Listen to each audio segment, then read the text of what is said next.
Atensyon mga SSS pensioners, ngayong Miyerkules na, April 30, nasa ATM card nyo na ito. Makukuha at matatanggap nyo na. Dagdag pensyon, aasahan na ba? Pag-uusapan natin sa video na ito. Hold up.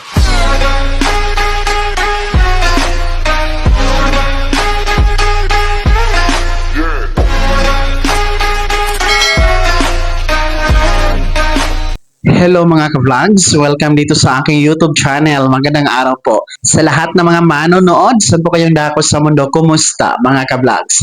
Eto ha mga SSS pensioners, magandang balita ngayong Miyerkules na, April 30. Abay, makukuha at matatanggap nyo na ito. Nasa ATM card nyo na. Dagdag pensyon, aasahan na nga ba? Mamaya-maya pag-uusapan natin. Pero bago ang lahat, kung bago ka pa lang dito sa aking YouTube channel o di kaya hindi ka pa nakasubscribe, abay, click nyo muna ang ating subscribe button na nasa baba. Huwag nyo kalimutan na pindutin ang notification bell. Ilagay nyo po sa all para naman updated ka sa lahat ng mga videos na aking i-upload.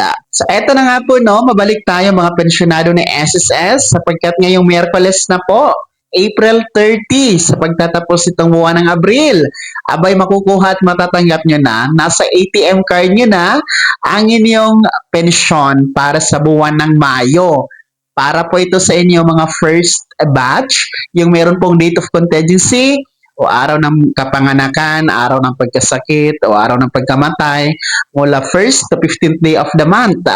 Kung yan po ang inyong date of contingency, ang inyong pong pension crediting schedule ngayong buwan ng Mayo ay maa-advance po ng isang araw. Ngayong Miyerkules na po yan, April 30. Dahil, supposed to be kasi, ang original crediting schedule ninyo ay May 1. Kaso lang, kung inyo pong nakikita sa inyong kalendaryo, pula po ang May 1. Dahil yan po ay national holiday, regular holiday, na pinagdiriwang po natin ang Labor Day o araw ng mga manggagawa. Kaya ayon po sa isang SSS circular na kapag natapat sa regular holiday o di kaya po ay weekend ang original crediting schedule, ay ang mangyayari, i-atras po ito o i-advance sa isang araw.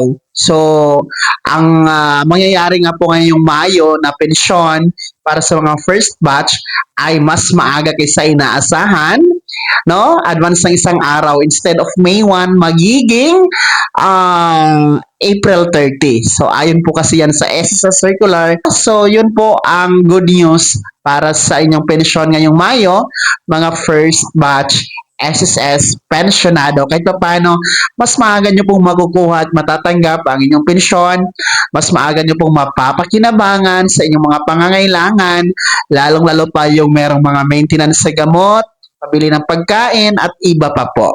So, ang mga pensionado naman, no, na nagtatanong kung meron na bang dagdag, may increase na ba ngayong darating na Mayo sa makukuha ninyong pensyon? Ang direktang kasagutan, direkta po na punto, wala. No, wala pong pension increase, wala pong dagdag, wala talagang second tranche. Ngayong buwan ng Mayo, yan po ay hindi pa napag-uusapan ng SSS. Yan po ay wala pang abiso mula sa SSS. Kaya hanggat maari, huwag kayong maniniwala sa mga nagsasabi na meron ng pondo, meron na po ang second tranche dahil mismong ang SSS wala pa pong anunsyo at abiso na meron na nga po ang second tranche. So, ulitin ko, mga first batch SSS pensioners na meron pong date of contingency mula 1st to 15th day of the month, ang inyo pong pension crediting ngayong buwan ng Mayo, advance ng isang araw, mas maaga kaysa inaasahan. Instead of May 1, dahil holiday po yan, magiging advance ngayong Miyerkules, April 30, 2025. Abangan nyo po sa inyong ATM card ngayong April 30 ha, dahil mahuhulog po yan ang inyong pensyon ngayong Mayo. At ulitin ko din, walang dagdag, walang increase, wala pa ang second tranche. Kaya naman mga SSS pensioners, sa kabilang sa first batch, ano po yung comment at reaction sa balitang ito? Kayo ba ay nagagalak na advance ng isang araw ang inyong May pension crediting schedule, ibahagi niyo po sa comment section na nasa baba. Pakilakip ng buong pangalan at kung taga saan kayo. Bago ako magtapos sa video na to, kung gusto niyo pong sumuporta sa aking YouTube channel, maaari niyo pong i-click ang ating super thanks button na nasa baba. Sa mga gusto maging miyembro, pwede po, i-click niyo po ating join button. Maraming perks dyan mga ka-vlogs. Be my member now.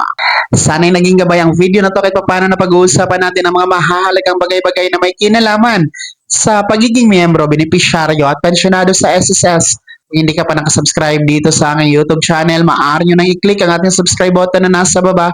Huwag nyo kalimutan na pindutin ang notification bell. Ilagay nyo po sa all para naman updated ka sa lahat ng mga videos na aking i-upload. Maaari nyo ding i-like ang video na to. At kung meron ka pang makatanungan, maaari nyo i-komento sa comment section na nasa baba. Paki-follow na din po ang aking official Facebook page na nasa screen nyo. Muli po, ako si Daniel Timpawa na nagsasabing dito sa aking YouTube channel, pawang katotohanan at lahat totoo lamang.